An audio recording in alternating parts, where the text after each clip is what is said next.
Cada noche, sin excepción, ocurre algo que la ciencia todavía no comprende del todo. Cierras los ojos. Tu cuerpo se paraliza. Tu cerebro, sin embargo, no descansa. Al contrario, entra en un estado de actividad tan intensa que en algunos aspectos supera incluso al estado de vigilia. Y en ese espacio que no es ni vida ni muerte, ni realidad ni ficción, algo sucede. Sueñas. Pero lo que la mayoría de las personas llama soñar es apenas la superficie de algo mucho más profundo y perturbador de lo que cualquiera se atrevería a imaginar. El mundo de los sueños no es un lugar amable. No es un lienzo donde tu mente descansa. Es un abismo. Y como todo abismo, tiene capas. Algunas son curiosas, otras son incómodas, y las más profundas son el tipo de cosas que uno desearía no haber conocido jamás. Empezamos por algo que suena fascinante, los sueños lúcidos. Un sueño lúcido ocurre cuando, mientras estás inmerso en un sueño, tu mente de repente toma conciencia de que estás soñando. No despiertas. No pierdes el sueño. Simplemente sabes. Y ese saber lo cambia todo. En ese instante, el sueño ya no te controla. Tú lo controlas a él. La gente que practica esto de forma deliberada describe la experiencia como habitar un mundo completamente real, con texturas, colores y sensaciones físicas plenas, pero donde las leyes de la física no aplican. Puedes volar, atravesar paredes, invocar personas y escenarios completos con solo pensarlo. Los estudios científicos muestran que el córtex prefrontal, la región asociada con la conciencia y el pensamiento racional, se activa de una manera que normalmente no ocurre durante el sueño. Es como si dos versiones de ti coexistieran, la que sueña y la que observa. Pero hay algo que nadie menciona con entusiasmo sobre los sueños lúcidos. Cuando un soñador pierde el control, el sueño empieza a empujarte de vuelta. Los personajes se vuelven hostiles. El entorno colapsa. Y en algunos casos, las personas reportan caer en un sueño dentro del sueño, creyendo haber despertado, solo para darse cuenta de que siguen atrapados. Imagina esto, tienes una pesadilla. En algún punto se vuelve tan intensa que tu mente decide protegerte y te despierta. Respiras aliviado. Estás en tu cuarto. Todo es normal. Excepto que no lo es. Porque en realidad no despertaste. Solo cambiaste de nivel. Sigues dentro de un sueño. Este fenómeno, conocido como falso despertar, es una de las experiencias oníricas más desorientadoras que existen, precisamente porque ocurre en el momento exacto en que bajas la guardia. Tu cerebro simula el despertar con tal detalle, la textura de las sábanas, la luz del cuarto, el sonido de la calle, que no hay forma inmediata de distinguirlo de la realidad. Y puede encadenarse. Falsas capas de despertar, una dentro de la otra. Personas que reportan este fenómeno describen haber despertado 5, 6, hasta 7 veces antes de llegar a la realidad real. Y siempre con la misma duda aterradora al final, ¿esta vez sí desperté? La pregunta que este fenómeno deja flotando es incómoda pero real, si tu cerebro puede simular el despertar con perfección suficiente para engañarte, como sabes, en este momento, que estás despierto. Si los sueños lúcidos son la cara fascinante del mundo onírico, la parálisis del sueño es su cara aterradora. Ocurre durante la transición entre el sueño REM y la vigilia. En esa fase, tu cuerpo segrega una sustancia que paraliza tus músculos voluntarios, un mecanismo de seguridad que evita que actúes físicamente lo que estás soñando. Normalmente, al despertar, esa parálisis se desactiva de forma instantánea. Pero a veces algo falla en la sincronización. Despiertas. Tu mente está completamente consciente. Puedes ver tu cuarto, escuchar los sonidos, sentir las sábanas. Pero no puedes mover ni un solo músculo. No puedes hablar. No puedes gritar. Y en muchos casos, tampoco puedes respirar con normalidad. Eso ya sería suficientemente aterrador. Pero hay algo más. Una proporción muy significativa de personas que experimentan parálisis del sueño reportan presencias en la habitación. Figuras en las esquinas. Una silueta al borde de la cama. Algo posado sobre su pecho, aplastándola. Y aquí está el detalle que me parece genuinamente inquietante, estas visiones son asombrosamente consistentes a través de culturas completamente distintas y separadas por siglos. En la Europa medieval lo llamaban la bruja de la noche. En Japón, Kanashibari. En México existe el se me subió el muerto. En casi todas las culturas humanas hay un nombre y una leyenda para describir exactamente la misma experiencia. Algo invisible que te inmoviliza mientras duermes y se sienta sobre ti. Durante siglos la humanidad lo explicó con demonios y brujas. Hoy lo explicamos con neurociencia. Pero el terror visceral es exactamente el mismo. Hablando de presencias durante la parálisis del sueño, existe una figura específica que merece atención propia. Decenas de miles de personas alrededor del mundo, en países distintos, sin ninguna conexión entre sí, describen la misma aparición. Una figura masculina extremadamente alta y delgada, completamente oscura, sin rasgos faciales distinguibles y con un sombrero de ala ancha. No habla. No se mueve, necesariamente. Solo está ahí. Observando. Lo que hace que este caso sea genuinamente perturbador no es la figura en sí, sino la consistencia de las descripciones. No estamos hablando de variaciones vagas. Estamos hablando de detalles específicos que se repiten una y otra vez en testimonios de personas que nunca se han conocido, de culturas que no comparten mitología, en épocas anteriores al Internet.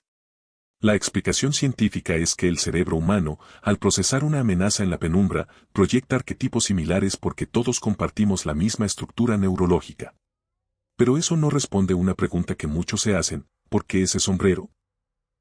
Quiero hacer una distinción que mucha gente desconoce porque es importante: los terrores nocturnos no son pesadillas. Son algo completamente diferente y en muchos sentidos mucho peor. Una pesadilla ocurre durante la fase REM. Te despiertas asustado pero consciente de que fue un sueño. Puedes recordar qué pasó. Puedes calmarte. Los terrores nocturnos ocurren durante el sueño profundo, en una fase donde técnicamente no estás soñando. La persona se sienta de golpe en la cama, grita, llora, tiene los ojos abiertos de par en par y puede incluso levantarse y correr. Parece completamente despierta y aterrorizada. No lo está. Está en un estado intermedio donde el cerebro procesa una señal de terror puro, sin imagen, sin narrativa, solo el miedo en estado bruto, pero la mente consciente no está operativa para contextualizarlo. Lo más perturbador: al día siguiente, la persona no recuerda absolutamente nada. El episodio no dejó huella consciente. Solo los que lo presenciaron desde afuera saben qué ocurrió. Imagina despertar en la mañana y que alguien te diga: anoche estuviste gritando y corriendo por el pasillo durante 10 minutos. Y tú no tener ningún recuerdo. Ninguno. Hasta ahora hemos hablado de fenómenos que ocurren mientras duermes. Pero existe un estado que comparte más similitudes con el sueño de las que nadie quisiera admitir: el coma. Por décadas, la medicina asumió que las personas en coma simplemente no estaban conscientes. Que era como un sueño profundo sin sueños. Un apagón. Estaban equivocados. Estudios con resonancia magnética funcional en pacientes en estado vegetativo han demostrado algo que cambió completamente la perspectiva médica. Cuando se les hacía una pregunta y se les pedía que imaginaran jugar tenis, sus cerebros mostraban exactamente los mismos patrones de activación neurológica que los de personas completamente despiertas. Estaban ahí dentro. Conscientes. Sin poder decirle a nadie. Las personas que han salido del coma describen algo que se parece mucho más a una pesadilla interminable que a un apagón. Alucinaciones vívidas y aterradoras que se repiten sin fin. La sensación de estar completamente consciente pero atrapado en un cuerpo que no responde. Escuchar conversaciones a su alrededor, los médicos, la familia llorando, sin poder responder. Algunos describen haber experimentado lo que solo puede llamarse infierno. No metafóricamente, sino como una realidad subjetiva de sufrimiento continuo de la que no podían escapar, sin saber si alguna vez terminaría. El coma, visto así, no es un descanso. Es el sueño del que no puedes despertar. Hemos hablado de cosas que ocurren mientras duermes. Ahora hablemos de algo que ocurre cuando dejas de poder dormir. Para siempre. El insomnio familiar fatal es una enfermedad priónica causada por proteínas mal plegadas que destruyen el tejido cerebral y es una de las condiciones médicas más aterradoras que existen.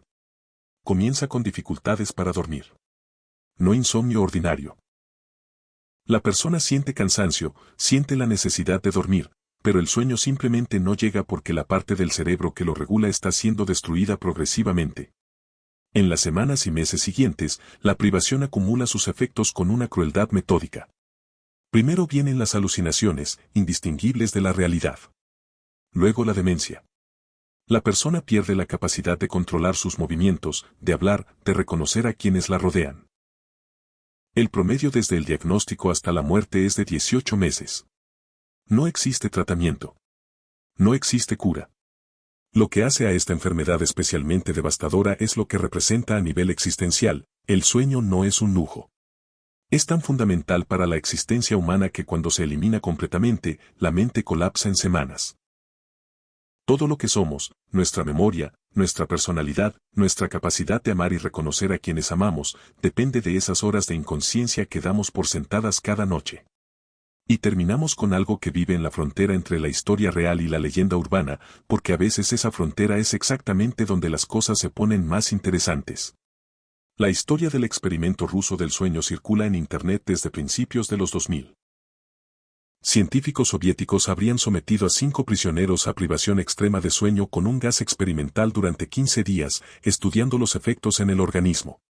Lo que supuestamente encontraron al abrir la cámara no era lo que esperaban. Sin entrar en los detalles más gráficos, el núcleo de la historia es que la privación extrema no simplemente agotó a los sujetos. Los transformó en algo irreconocible. El experimento tal como se describe no ocurrió. Es, casi con certeza, una historia de terror escrita para Internet que fue tan bien construida, con tantos detalles verosímiles sobre el contexto soviético, que durante años mucha gente la tomó por real. Pero aquí está lo genuinamente inquietante, no es completamente ficción en su premisa central.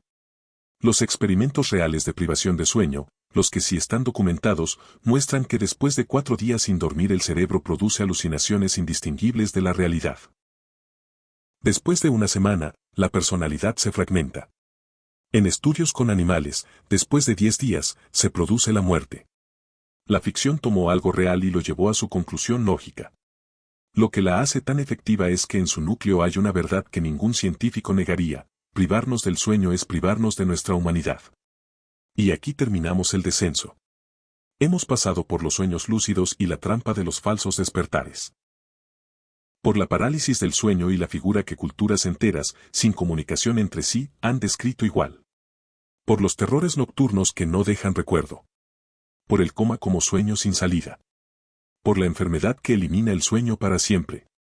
Y por el experimento que, verdadero o no, nos recuerda que el sueño no es algo secundario a nuestra existencia. Es su fundamento. Esta noche vas a cerrar los ojos.